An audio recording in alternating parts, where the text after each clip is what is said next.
Hey guys, welcome to week 3 of the class. Just want to take a few minutes to go over a few things with you. Um, in the past couple weeks, you guys have learned a lot, and I'm hoping you're feeling a little bit more comfortable with grants at this point. You've learned a lot about what grants are, how they're made, how it works. You've also last week took a look at funding searches. In your exercise, you were able to locate some. Some found this easier than others, and a lot of, if you had difficulty, a lot of it may have been due to what you were searching for. Sometimes we tend to narrow our focus too narrow. We might have to broaden it a little bit when we're doing funding searches, or vice versa. We might be looking too broad and we might need to pare it down a little bit. So just keep that in mind when you're out there looking for funding. If you ever do this on your own, um, typically, you kind of have to, it's a play on synonyms, and you have to find the keywords that work. Just like Google, if you Google one thing, it may not quite work, but you might have to change the way you say it or the way you approach it, and it might work a little bit better. So just keep that in mind when you're doing funding searches in the future.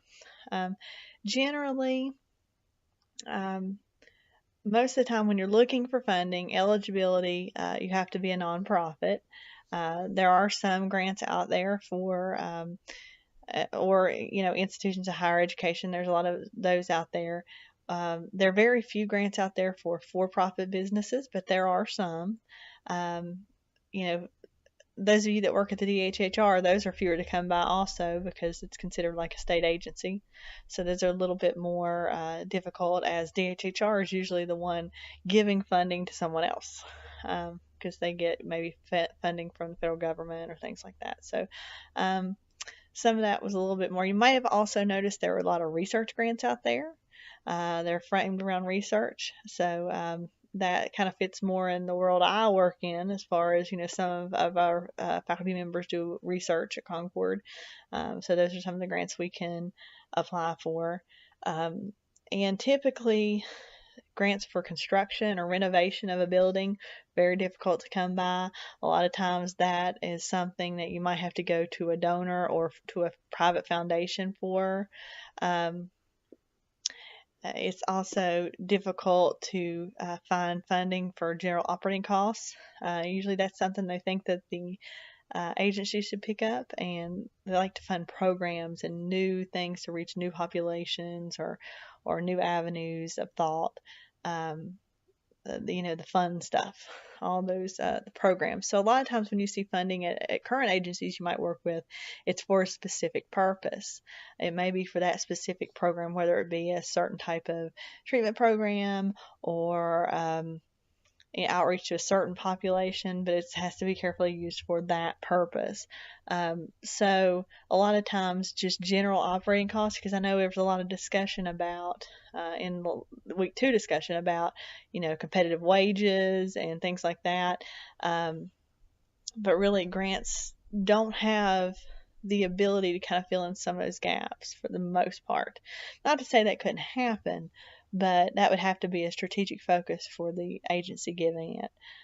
So just keep those things in mind moving forward. Now, for the purposes of this class, you can use anything for your proposal because, as you notice, the eligibility requirements are pretty open for the proposal. If you look under the proposal tab over on the left-hand side, and look at those requirements, it's pretty open. So for this class, you can really submit for anything. Now, I encourage you at this point, you need to start thinking, really narrowing down your topic. And I encourage you not to go too broad.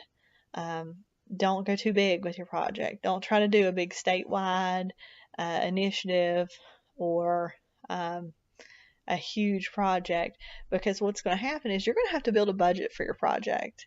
And when you have a project that large, it's going to be a very time consuming project to build a budget for that type of project. Take it from me, as somebody who does that all the time, it is very time consuming. So, that's why I've been saying since the beginning of the class, keep your proposal ideas simple.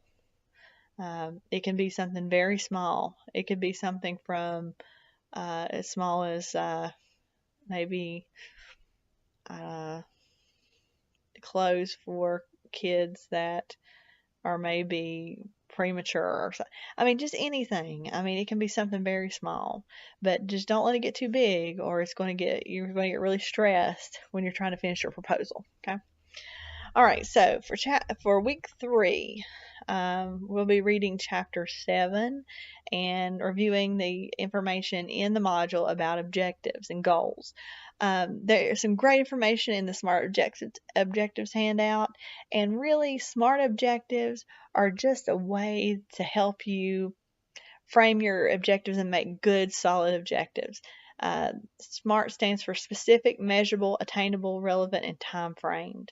So, those are all those key concepts that your objective should hit, because you have to have an objective that you can measure your program by, because that's what you have to measure it with to see if your program or your grant funded project is successful. So it's very important that you set yourself up the right way with objectives. Okay, so SMART objectives is something you'll be including in your discussion for week 3. In your discussion, we will be formulating a draft of the project narrative for the class. Now, keep in mind, this is a draft. You don't have to be married to it. This is an exercise in helping you develop this, okay? But do what you can with it. There's a lot of information in the discussion assignment. Also, developing a logic model. Now, logic models are a lot scarier than they really are. They seem a lot scarier than they really are. Logic models are really just a way to organize your information, which I find really helpful because I'm a visual learner. So all you visual learners out there will love this kind of thing. And if you look in the book, and I have noted the page numbers, I believe it's page 61, there's a sample logic model. I don't know how well you guys can see that. But there's different columns in each part of the logic model that address different portions of it. So it helps you break down and really think about how your program will really work. So, such as inputs, resources, like what is it going to take for your project to really happen, as far as how many people will you need, what types of people you need, staff, will you need volunteers, what kind of materials will you need? Will you need new equipment? Will you need all these different things? And then your process activities are the actual activities that will happen on the grants, which should marry kind of back to your objectives, right?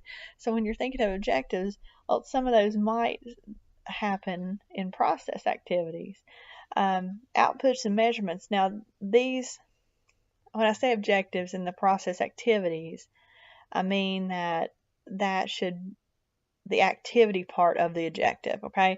Now, the measurement part of the objective would be in those output measurements. That's like how many people you're going to serve. And, that's really important when you're looking at objectives. If you're doing an outreach program and say you're going to do a new therapeutic approach, and you're saying, well, we're going to treat 50 new people with this treatment approach, you need to be sure that you can actually treat 50 new people. Is the demand there? Will you have that many people to count in? Because it's better to exceed your objectives than not meet your objective, okay? So that's outputs, or what you're measuring, okay? And the outcomes are the intended benefits of the program, okay? They could be short-term, intermediate, or long-term goals what the overall goal is, okay? And then impact in the community is all those long-term things, how it will really help out in the community. It will really change things. So just keep it in mind. Logic models they look a lot more intimidating than what they are. So try not to overthink it when you're looking at it this week. And if you have questions, please feel free to contact me. I'll be around this week, and I will be happy to answer any questions you might have, okay? All right, also this week we have week 3 exercise, which is due on Sunday. The exercise, I always find this interesting because you have a funding proposal that you're going to review. You're going to read it and let me know what you think about it, okay? It's attached in the exercise, and then there's some questions I have included in there for you to answer.